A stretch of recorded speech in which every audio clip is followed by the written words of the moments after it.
You can make cheese. I want you to hear me say that plainly right at the start because I think most people believe cheese is some mysterious thing that can only be made in a factory or by a master with special tools, and it is not so. The simplest cheese of all, cottage cheese, the soft, fresh curds that plain families have made in their own kitchens for 200 years, you can make it yourself this very afternoon.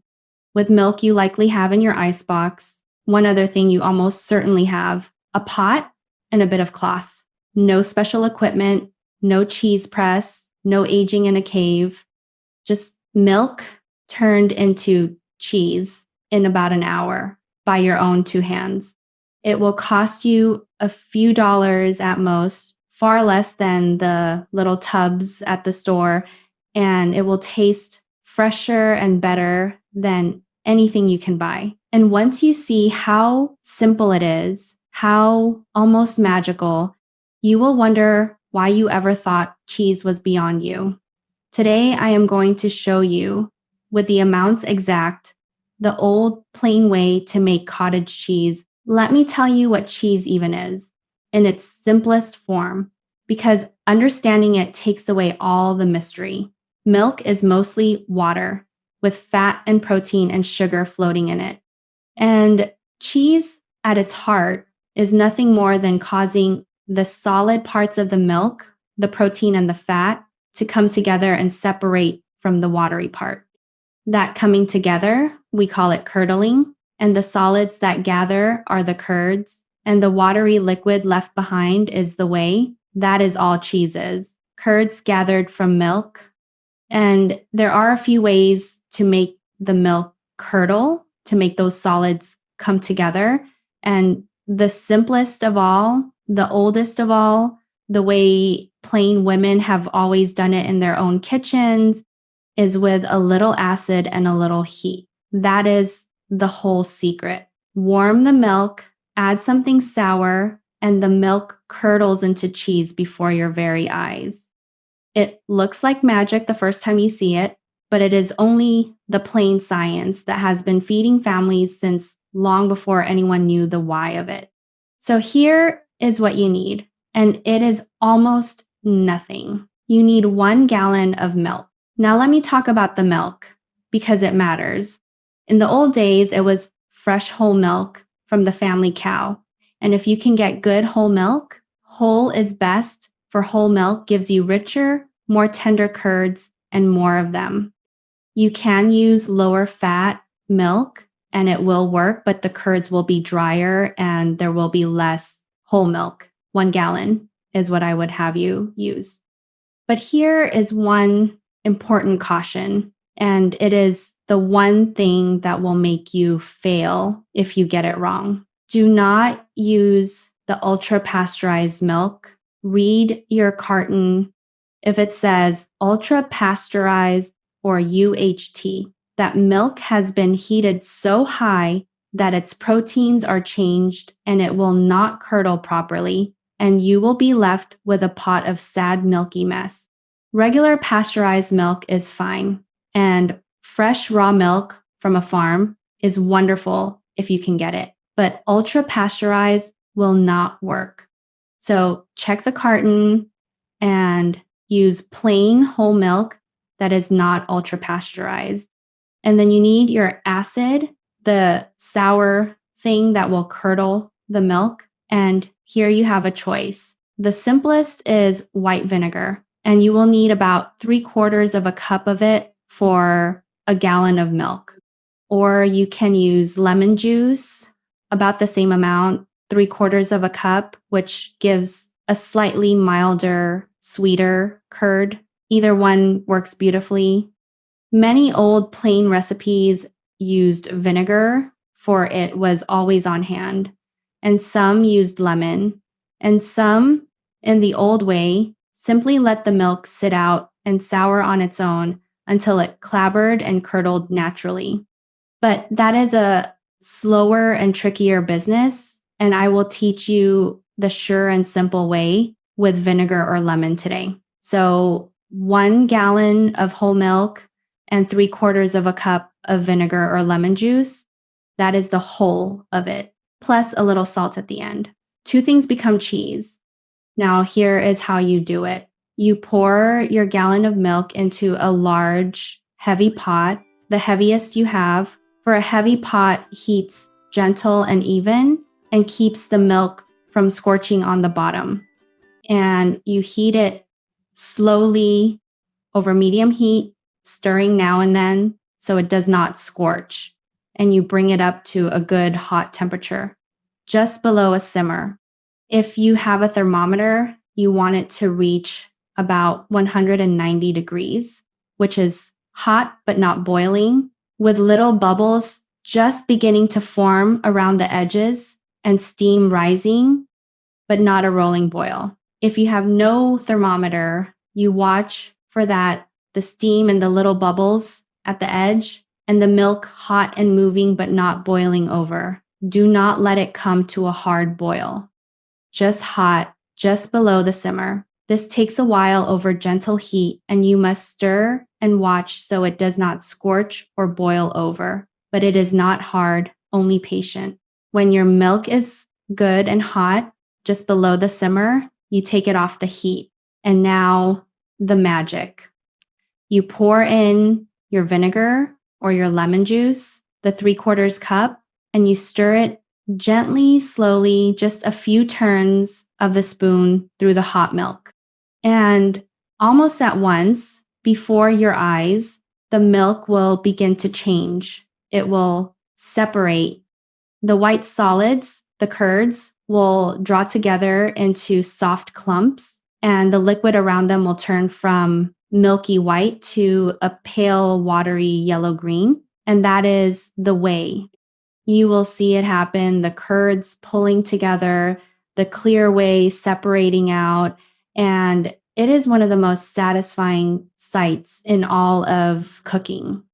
Give it one gentle stir and then stop and let it sit undisturbed for about 10 minutes.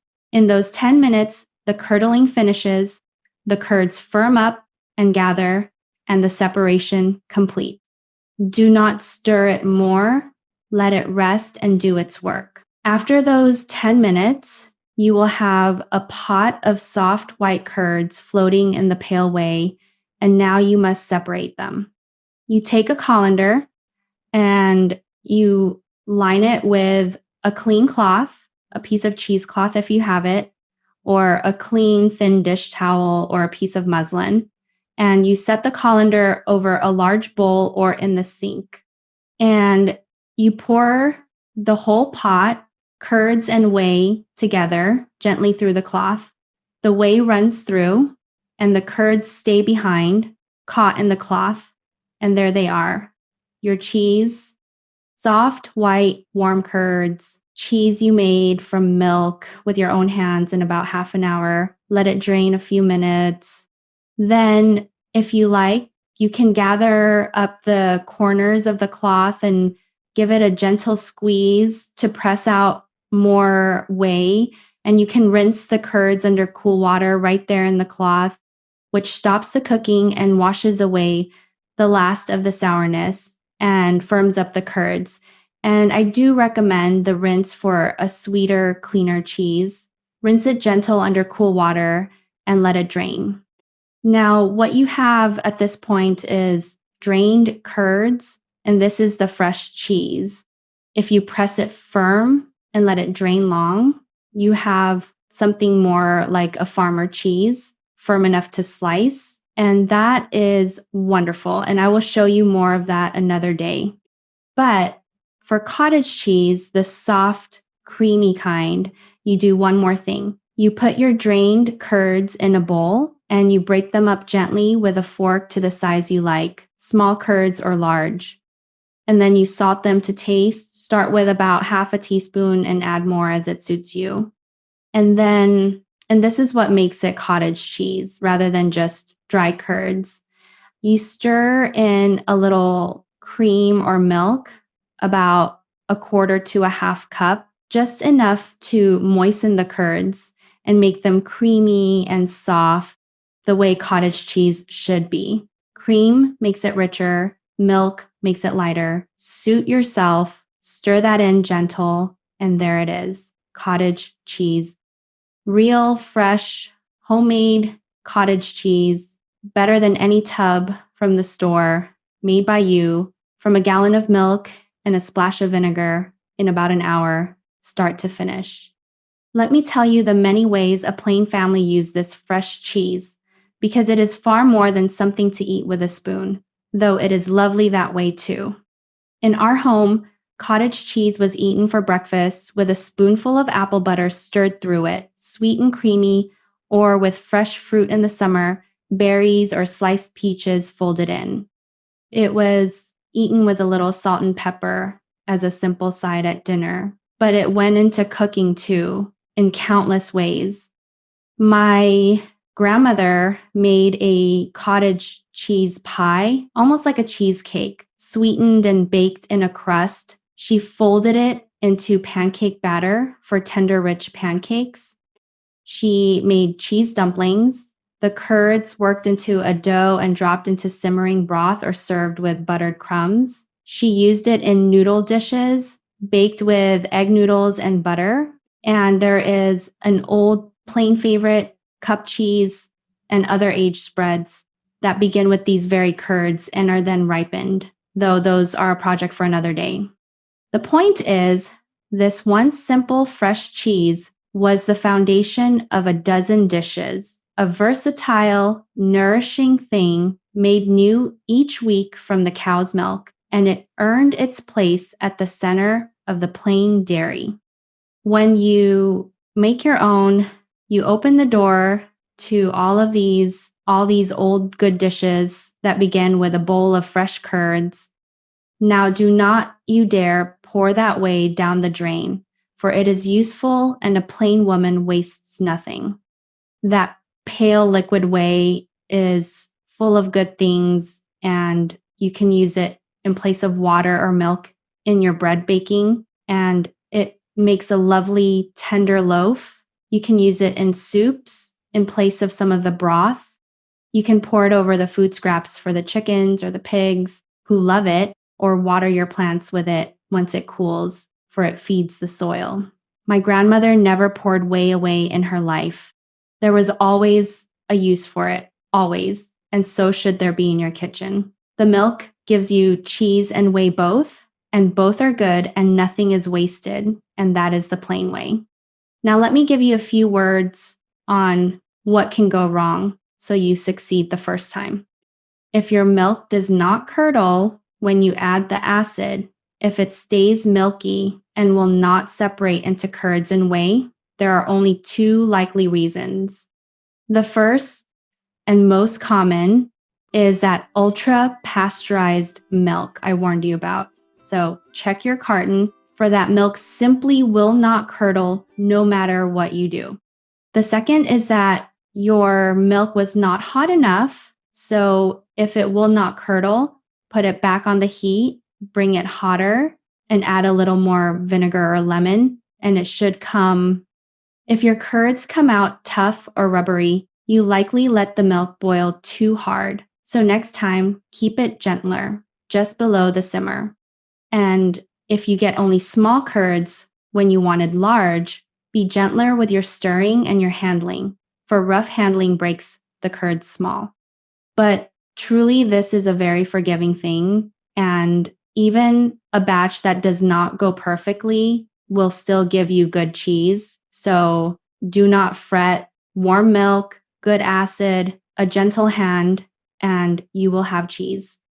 It is one of those kitchen tasks that seems hard only until the first time you do it, and then forever after seems the easiest thing in the world, and you will marvel that you ever bought cheese at all.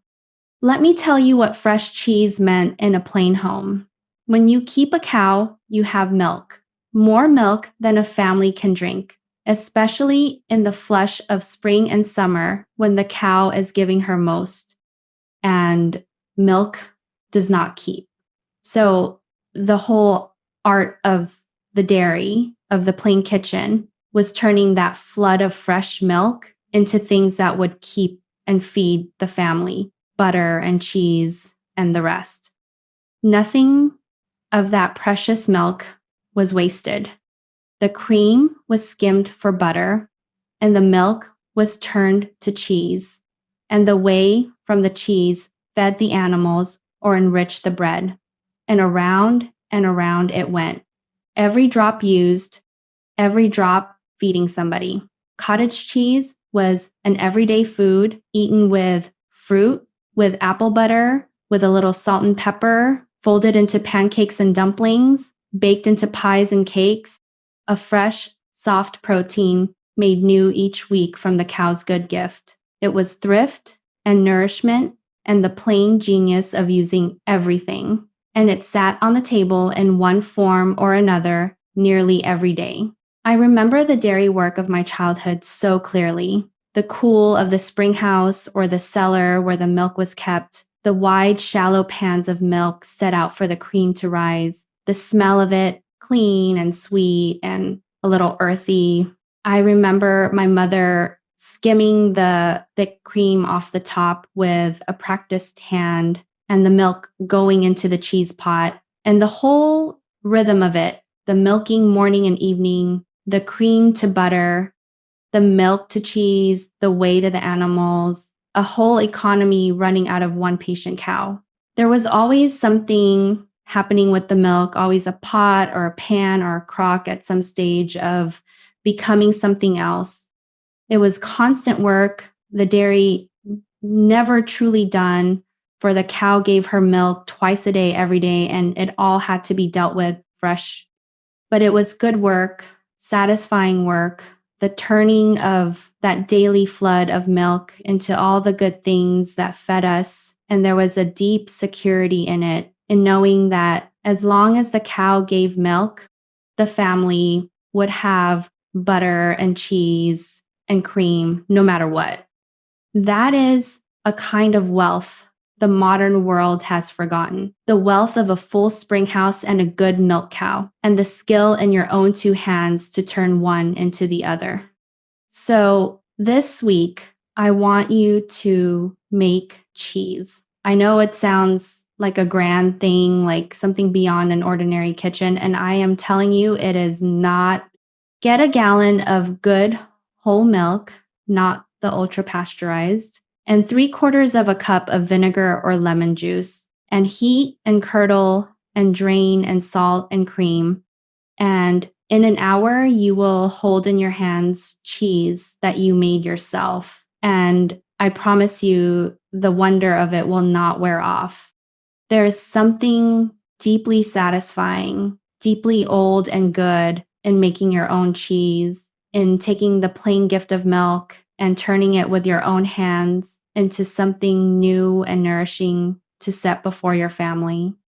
Our grandmothers did it every week without a second thought. You can do it too. And once you see how simple it truly is, a whole world of homemade dairy opens up before you, and you will never look at a tub of stored cheese the same way again. If you would like this recipe written out with all its amounts and every other recipe and old dairy skill I know, they are gathered together in my kitchen field book waiting for you just below this video. 100 recipes from Lancaster County going all the way back to 1720, written down the way I would tell them to you if you were sitting right here at my table. And if you are new to my kitchen, come and sit with me a while. I share these old ways every few days, the food and the skills that kept Plain families fed and nourished and self-reliant for 200 years and more. Subscribe, and we will make the old dairy together, the butter and the cheese and all the rest. There is always room at my table for one more. Until next time, God bless your hands, God bless your kitchen, and God bless every soul who gathers at your table. Now go and make some cheese.